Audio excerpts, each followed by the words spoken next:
ইসলাম প্রতিষ্ঠার নিয়তে ইসলামী দলকে ভোট দেওয়া যাবে কি? আপনি কি শিওর যে ইসলামী দলটা ইসলাম প্রতিষ্ঠা করতে পারবে? এর আগে তো এগুলি বহুবার পরীক্ষা হয়ে গেছে না? তাহলে আপনি কেন একটা ইয়ার পিছনে ঢুকতেছেন? ইসলাম প্রতিষ্ঠা কেমনে হবে? ইসলাম প্রতিষ্ঠা হবে দাওয়াতের মাধ্যমে। আব্দুল্লাহ জাহাঙ্গীর রহমতুল্লাহ একটা ক্যাসেট আছে, দেখবেন। যারা মনে করে, উনি বলছেন, যারা মনে করে যে ইসলাম প্রতিষ্ঠা হবে ভোটের মাধ্যমে, তারা বোকার স্বর্গে বাস করতেছে, বোকা। আর যারা মনে করে দাওয়াতের মাধ্যমে ইসলাম প্রতিষ্ঠা, তারা সত্য কাজ করতেছে। দাওয়াতের মধ্যে আগাম। সারা বাংলাদেশের মানুষ যেদিন আকীদাতে ইমানে পরিশুদ্ধ হবে, আল্লাহ তাদের ক্ষমতা দিয়ে দিবে, কিচ্ছু করা লাগবে না, ইসলামের রাষ্ট্র প্রতিষ্ঠা হয়ে যাবে। আমি বলে দিলাম, এমনি হয়ে যাবে। কিন্তু আমি এমন একটা গোষ্ঠীর সাথে আমরা বসবাস করি যারা ইমান নিয়ে তাদের কোনো হেডেক নাই, মাথা ব্যথা নেই। তারা আকীদাকে ফেক বলে, তারা ইমানকে উষ্মা প্রকাশ করে ইমান নিয়ে। তাদের দরকার হলে কারণ আন্দোলন নিয়ে চলে আসে। এদিক দিয়ে ইসলাম প্রতিষ্ঠা হবে না ভাই, ভোট দেওয়ার চিন্তা ভাবনা করেন না। মসজিদে অপ্রয়োজনীয় কথা বলে বিরত থাকতে অধিকাংশ মানুষ গাফেল, তাদের সম্পর্কে বিধান কি? তাদেরকে বুঝাবেন। তাই বলে এটা বলবেন না যে মসজিদে একটা কথা বললে এত বছর আমল নষ্ট হয়ে গেছে, এটা বলবেন না, বানাই হাদিস বলবেন না। তাদেরকে বুঝাবেন যে মসজিদে কিভাবে থাকতে হয়, আরব দেশে শিখে আসেন। মসজিদে দেখবেন যে কিভাবে তারা মাছ যেভাবে পানি থাকে এরকম থাকে, কোনো নড়াচড়া করে না। দরকার হলে উঠে কোরআন শরীফ নিয়ে পড়তেছে, এটা হলো তাদের কাজ। এইভাবে মসজিদে থাকতে হবে। মসজিদে উচ্চস্বরে কথা বলা, এমনিতেই বিনা কারণে কথা বলা জায়েজ নাই। তাদের কথা বলতে হবে দিনের জন্য, হালাকার জন্য, ইলমের জন্য মসজিদে আসতে হবে। অন্য কোনো কারণে মসজিদে ঝগড়ার জন্য, বাজারের জন্য আসা নিষেধ। বাজার বানানো নিষেধ মসজিদকে। রাসূলুল্লাহ সাল্লাল্লাহু আলাইহি ওয়াসাল্লাম এই জন্য হাদিসে আসছে যে তিনি বাজারে চিৎকারকারী নন, এবং মসজিদকে বাজার বানানো এটা কিয়ামতের আলামতের অন্তর্ভুক্ত।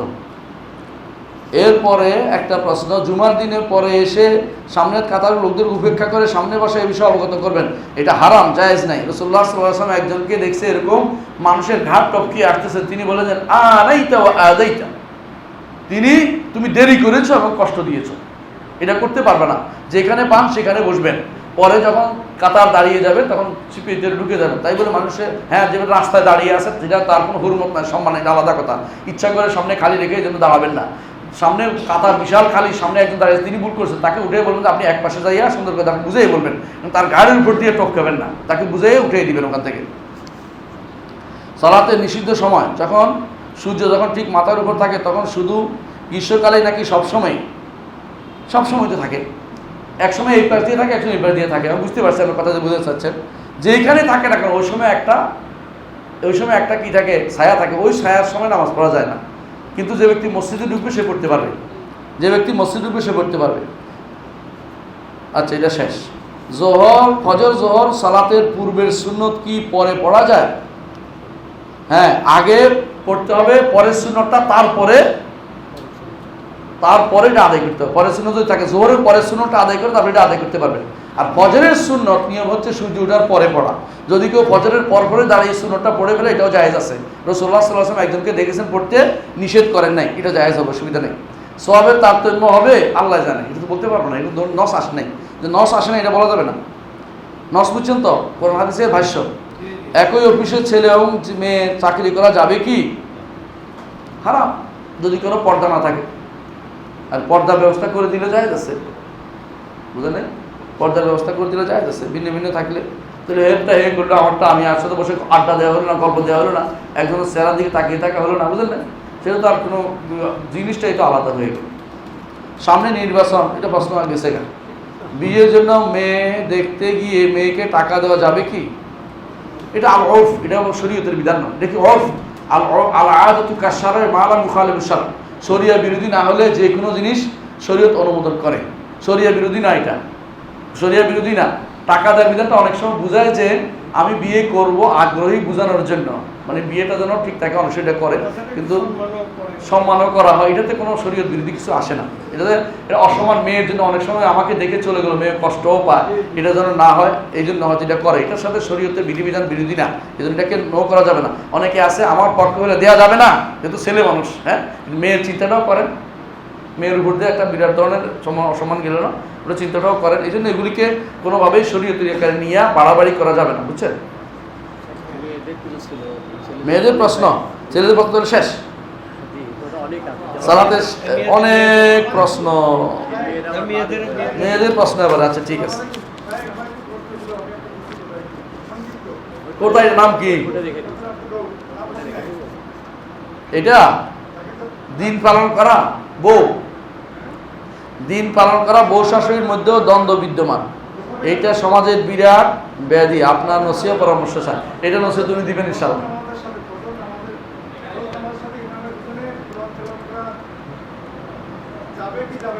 এই মাসালা তো উত্তর তো সারা বছরে দিয়ে আসছেন, আমাকে বলতেছেন কেন? আবার সালাতের সেজদায় আছে, দেখি আসে যদি পেয়ে যায় বলবো। সালাতের সেজদায় বাংলাতে দোয়া করা যাবে? নফল সালাতে করা যাবে, ফরজ সালাতে করবেন না। কেন করবেন না? যদিও আমরা পার্থক্য করি না, কেন করবেন? ফরজ সালাতে তো অল্প সময় ইমামের পিছনে আপনি নামাজ পড়েন, তাই না? আপনি ভিন্নতা নিয়ে আসেন না। আর ইমাম যদি হন, তিনি অন্যদেরকে বসায় রেখে লম্বা দোয়া করা শুরু করে দিতে পারেন না। নফল সালাতে তার সময় আছে, লম্বা টাইম দোয়া করতেছেন, কোনো আপত্তি নেই। আমরা লম্বা সময় নিষেধ করি, তবে নাজায়েজ বলি না। নিষেধ করি এই জন্য যে ইয়ার ভয়ে, মানে অন্য কিছু ফেতনা তৈরি হবে এই জন্য, কিন্তু নাজায়েজ বলা যাবে না। বাংলাতে দোয়া করা আসলে যাবে। মেয়েরা গোসলখানা অজু করার সময় ওড়না খুলে রেখে অজু করতে পারবে? পারবে, কোনো সমস্যা নেই, কোনো সমস্যা নেই, পারবে। সালাতের সময় রাকাত ভুলে হলে করণীয় কি? রাকাত ভুল হলে তিনি চিন্তা করবেন, কম ধরবেন, কম ধরে বাকি এক রাকাত পূরণ করবেন, এবং সালাম ফিরানোর সময় কি করবেন? দুইটা সজদা দিয়ে তারপর সালাম ফিরাবেন। আগেও দিতে পারেন, সালামের পরও দুইটা সজদা দিতে পারেন, কোনো সমস্যা নেই। সালাতের সময় এর উপরে বিস্তারিত আলোচনা করেছি। আমার একটা গ্রন্থ আছে উমদাতুল আহকাম, প্রথম খণ্ডের মধ্যে বিস্তারিত আলোচনা করেছি, উমদাতুল আহকামের ব্যাখ্যা। সালাতের সময় বিভিন্ন চিন্তা মনে আসে, এগুলো থেকে পরিত্রাণ পাওয়ার উপায় কি? এগুলো থেকে পরিত্রাণ পাওয়ার উপায় হচ্ছে সালাতে কি বলেন এটা জেনে নেবেন। আমার একটা বই আছে, সালাত জেনে বুঝে পড়ুন, বইটা পড়বেন, ইনশাআল্লাহ এটা থেকে অনেকটা কি পড়তেছি এটা খেয়াল নাই দেখেই তো বাইরে চিন্তা আসে। এটাকে ওটা দিকে ফিরিয়ে এনে আমি কি বলতেছি, মুখে কি বলতেছে, ওটা দিকে খেয়াল করবেন, অর্থ দিকে। নিজের মেয়ে 20-21 বছর বয়সী পিতা মেয়েকে পড়াশোনা তথা ভার্সিটি সমাপ্ত করতে বলে, বিয়ের গুরুত্ব দিয়ে না পিতা, এটা জায়েজ নয়। বিয়ে ভালো আসলে বিয়ে দিয়ে দিতে হবে। ভার্সিটি পড়ে কি ঘোরা ডিপ করবে মেয়েদেরকে? ভার্সিটি পড়ানো কোনো উচিত নয়। মেয়েদেরকে বিয়ে দেওয়া ফরজ সবার আগে। যদি ভালো ছেলে পেয়ে যায় বিয়ে দিয়ে দিবেন, ভার্সিটি পড়ে মেয়েদেরকে বিপদে ফেলবেন না। মেয়ে হইলে বেটা বুঝতো যে মেয়ের যে কি কষ্ট হয়, এই সমস্ত ভার্সিটি পড়ে সময় নষ্ট করা, প্রতিদিন সে ফেতনায় পতিত হবে। এই ফেতনায় পতিত হওয়ার কোনো দেওয়ার বাবারও গুনাহ হবে, এবং তারা যারা ইচ্ছা জড়িত সবাই গুনাহগার হবে। তাদেরকে তাড়াতাড়ি বিয়ে দেওয়া উচিত। মসজিদে জুমার দিনে প্রবেশ করে দেখি হারাম সময় ঢুকেছি, এমত অবস্থায় দুখুলুস সালাত আদায় করব? জি করবেন, 2 রাকাত পড়ে বসে যাবেন। জি, শেষ। আর একটা প্রশ্ন, বাংলাদেশে ইসলামী শাসন ব্যবস্থা কীভাবে প্রতিষ্ঠা হবে? দাওয়াতের মাধ্যমে। আবার বলছি, দাওয়াতের মাধ্যমে। দাওয়াত ছাড়া ইসলামী শাসন ব্যবস্থা প্রতিষ্ঠা হবে না। ইসলামী শাসন ব্যবস্থা জানতেও হবে। কী করতে হবে? জানতে হবে। আমাদের সমাজ ইসলামী শাসন ব্যবস্থায় জানে না। একজনে বলতেছে মানুষকে তারা মেয়েদেরকে পর্দা করতে তারা বাধ্য করবে না, বুঝছেন কথাটা? আরেকজনে বলতেছে তারা এটা করবে না, তারা এটা করবে। তো কোনটা করবে এটা একটু বলেন তো, আমরা এইটা করবো।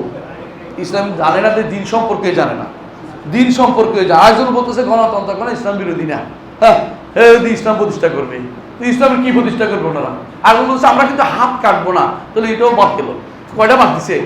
আমরা কিন্তু পাথর মেরেও মারবো না বেবিচারকে, তাহলে আমরা কোন ইসলামটা কায়েম করবে একটু বলুন তো দেখি। আমরা এই ইসলাম কায়েম করবো, এটা লিস্ট দিয়ে দেন। জ্ঞান থাকতে হবে, ইলম এবং দাওয়াত ছাড়া কোনোদিন ইসলামী শাসন ব্যবস্থা প্রতিষ্ঠিত হবে না। কথা বুঝতে পারছেন? এগুলো মনে রাখতে হবে। এগুলো হাস্যকর জিনিস যারা বলে থাকে, তারা অগ্রিম হেরে গেছে, ইউরোপ আমেরিকা খুশি করার জন্য তাদের লোক ডেকে আনে আর মেয়েদের সাথে নিয়ে বৈঠক করে। ওরে বেটা, তোর মেয়েরা তো অমর্যাদা করলি কেন? মেয়েদের কেন সাথে নিচ্ছ? ইউরোপ আমেরিকায় বোঝানোর কি দরকার যে আমরা মেয়েদেরকে স্বাধীনতা দিচ্ছি? বোঝানোর জন্য? ওটা কি কে বলছে তোমাকে এটা বোঝানোর জন্য? ইউরোপ আমেরিকার কাছে নিজের বিক্রি করে দিবি কেন? নিজেদের আত্মমর্যাদা কোথায় গেল? সূরা কাহফ সপ্তাহে প্রতিদিন পড়তে হবে নাকি শুধু শুক্রবার পড়তে হবে? প্রতিদিন না, সপ্তাহে যে কোনো একবার। সপ্তাহে পড়লেই হবে। শুক্রবারে নির্ধারণ করা হাদিসটা দুর্বল, তবে শুক্রবারে পড়লেও আদায় হয়ে যাবে। একবার, সপ্তাহে একবার পড়লে হবে। অন্য সময় পড়লে তো সব পাবেন এই সূরা কাহফের আলাদা, কিন্তু বিশেষ যে ফজিলতটা সপ্তাহে একবার পড়লে হবে। আমাদের একটি পুরাতন মসজিদ আছে, এখন সেটা রেখে কি অন্য পাশে আরেকটি মসজিদ করব? প্রশ্ন, আগের মসজিদটি কি করব আপনি জানাবেন। আগের মসজিদটা যদি কোনো এমন হয় যে এটা মাহজুর, এখানে আর কেউ নাই, নামাজ পড়ে না, তাহলে সেটাতে আপনি মক্তব করে দেন, নামাজ পড়তে পারে মানুষ।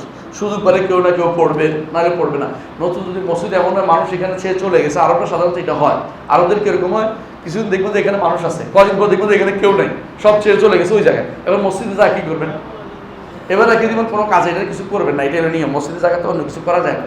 তবে সরকারি জায়গা হলে, আবার বলছি, সরকারি জায়গা হলে সরকার যা ইচ্ছা তা করতে পারে এই জায়গাতে, কারণ সরকারি জায়গা অর্থ হলো মসজিদের জন্য স্থায়ী বরাদ্দ না, এটা মসজিদে নামাজ পড়ার সুযোগ করে দিয়েছিল মাত্র। আর ব্যক্তিগত জায়গা হলে মসজিদে ওয়াকফ করা হলে মসজিদের জায়গা অন্য কিছু কোনোভাবেই করা যায় না। কথা বুঝতে পারছি? এটা এভাবে নিয়ম পালন করবেন। জি, গণতন্ত্র কি হারাম? জি হারাম, গণতন্ত্র হারাম। কারণ কেন? কেন আপনি বলবেন গণতন্ত্র কিসের নাম? By the people, for the people, of the people. For the people না, মানুষের জন্য এটা শুদ্ধ আছে, বাকি দুইটাই তো শিরিক। বুঝছেন কিনা? মানুষের দ্বারা, আমরা তো বলি সভরেন্টি কার? আল্লাহ। এরা মানুষের দ্বারা নির্বাচিত হয়, মানুষে সকল ক্ষমতার উৎস, এটা ইচ্ছা হতে পারে না। সকল ক্ষমতার উৎসকে আল্লাহ। কাকে সন্তুষ্ট করার জন্য করি? আল্লাহকে সন্তুষ্ট করার জন্য করি, তাই না? কিভাবে করি? আল্লাহ শরীয়ত মোতাবেক করি। আপনি জনগণকে দিয়ে দিচ্ছেন, জনগণ যদি কুত্তা হয় আপনি সব কুত্তার প্রতিনিধিত্ব করতেছেন, নাউজুবিল্লাহ। জনগণ কে এটা আগে দেখতে হবে, কার প্রতিনিধিত্ব আপনি করেন জানতে হবে। মসজিদের পাশে কবর থাকলে নামাজ হবে কি? যদি মসজিদের সাথে লাগোয়া থাকে সেই মসজিদে সালাত আদায় করবেন না। নামাজের সিজদা অন্যান্য দোয়া পড়া যাবে কি না? অন্য দোয়া করা যাবে, দোয়া হিসেবে করা যাবে, দোয়া হিসেবে, কোরআন তেলাওয়াত হিসেবে নয়। আমার আকিকা আমার পিতা মাতা করতে সক্ষম হয়নি, তাই দেওয়া হয়নি। এখন আমার সন্তান জন্মগ্রহণ করেছে, আকিকা দিতে চাচ্ছি। অবশ্যই দিবেন। আপনার আকিকা না দিলে আপনার সন্তান আকিকা দিতে পারবেন, কোনো সমস্যা নেই। আপনার আকিকার জন্য আপনার সন্তানের আকিকা বন্ধ থাকবে না। আপনার সামর্থ্য আছে, দিবেন। আপনার বাবা মা সামর্থ্য ছিল না, তাদেরকে ক্ষমা করে দিবেন। আপনি এখন নিজের আকিকাও দিবেন, চেষ্টা করবেন না। নিজের আকিকা নিজে দেওয়ার কোনো নিয়ম নাই, এবারে কোনো হাদিস সহি নেই। এগুলি সহি হাদিস না, বানোয়াট হাদিস। মুসাফিরের আলামতের কোনো একটা যদি, মুনাফিকের আলামত কোনো একটা যদি কেউ করে ফেলি, তাহলে কি মুনাফিক হয়ে যাব? মুনাফিকের আলামত, একটি মুনাফিকের আলামত যেগুলি বলা হয়েছে সেগুলি কি? আমলগত মুনাফিক। এগুলি যেমন কি? ওয়াদা করলে ভঙ্গ করা, কথা বলে মিথ্যা বলা, ঝগড়া করা, অথবা আমানতের খেয়ানত করা, এগুলি হচ্ছে আমলগত মুনাফিক। এগুলি কারণে চিরস্থায়ী মুনাফিক, আকীদাগত মুনাফিক হয় নাই।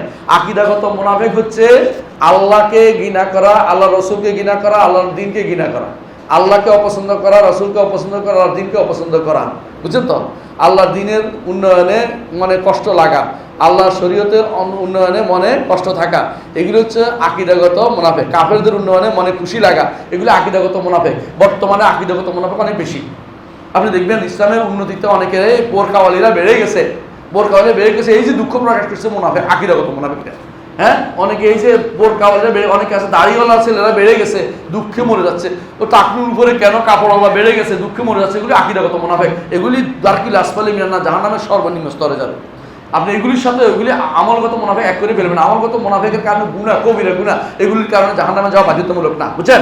জাহান্নামে গেলেও চিরস্থায়ী হবে না, কিন্তু আকীদাগত মুনাফিকের একটা পাওয়া গেলে জাহান্নামে চিরস্থায়ী হয়ে যাবে। তওবা করে ফিরে না আসলে মুনাফিক। মারাত্মক তাকওয়া করে উল্লেখ করতে উপকৃত হতাম, ও পুরোপুরি বলি নেই।